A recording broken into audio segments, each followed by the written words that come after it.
이재명 지사가 안팎에서 여러 비판 목소리를 듣는다는 얘기가 나오는 이유가요.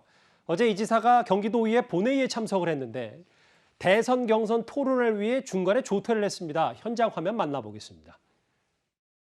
이재명 도지사께서는 방송 토론 참석 관계로 오후에 진행되는 본회의에 참석이 어렵다는 사전 통보가 있었습니다. 여긴 야당 의원까지 참전을 했어요. 조수진 의원은 경기도 도정 질의 중에 이재명 지사가 사라졌다. 조퇴 사유는 대선 경선 첫 1대1 토론 준비. 대선 콩밭에 있다 이렇게 비판했는데 근데 토론도 해야 되고 조퇴도 할 수 있는 거 아닌지 김경진 의원님은 어떻게 판단하세요? 할 수 있죠. 근데 어쨌든 연가가 법적으로 쓸 수 있는 시간 제한이 있지 않습니까, 보면. 그래서 연가 사용 내역을 제출하라고 했더니 전국의 다른 모든 시도지사는 제출을 했는데 이재명 지사만 사생활이라는 이유로 그걸 제출을 안 하고 있거든요.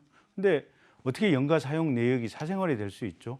제가 볼 때는 저건 지극히 공적인 부분 중에서도 공적인 부분인데, 그래서 이번 기회에 지금 이재명 지사 저 논란이 된 김에 사실은 시도지사 같은 경우는 최소한 정당 소속의 예비 후보를 등록한 시점부터 도지사나 자치단체장으로서의 직무를 아예 법적으로 정지시키고 부지사 부기관장에게 대행을 시키든지 아니면 의무적으로 사퇴하도록 하든지 이런 첫째 법 개정이 필요할 것 같고요.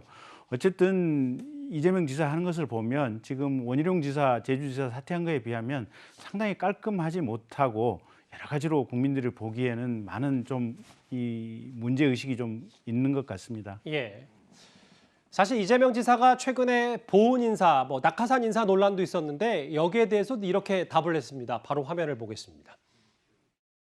성남시라고 하는 한 공간에서 일하면서 유능하고 성과를 발휘했던 사람을 똑같은 조건이면 더 유능한 사람을 써야지. 성남시 사람을 왜 썼느냐라고 하는 지적 자체가 좀 문제가 있다고 생각되는데, 저는 인연 없는 사람 중에서 골라서 써야 되는 겁니까? 조퇴 찬스 얘기도 나오고 지사 찬스라고 하는데 위험 부담 리스크가 더 많다라는 게 이 지사의 얘기거든요. 이낙연 캠프에서는 이 조퇴 논란 혹은 지사 찬스에 대해서는 기본적으로 공세를 어떻게 펴고 계십니까? 네, 아마 이재명 지사 본인도 지사의 영역과 대선 경선 후보의 영역을 헷갈려 할 겁니다.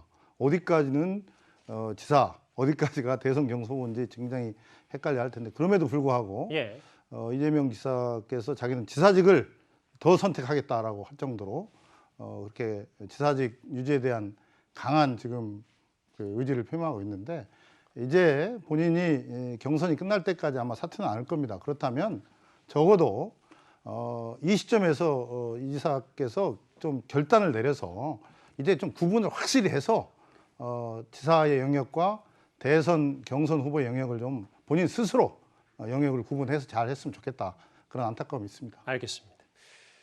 오늘 이재명 지사 반 이재명 연대 중심으로 하나하나씩 살펴봤습니다. 오늘 여의도에서 온 손님 민주당 양기대 의원과는 여기까지입니다. 김경진 전 의원님과도 여기서 인사를 드리겠고요. 다음 주제 저희가 준비한 또 하나의 이슈가 기다리고 있습니다.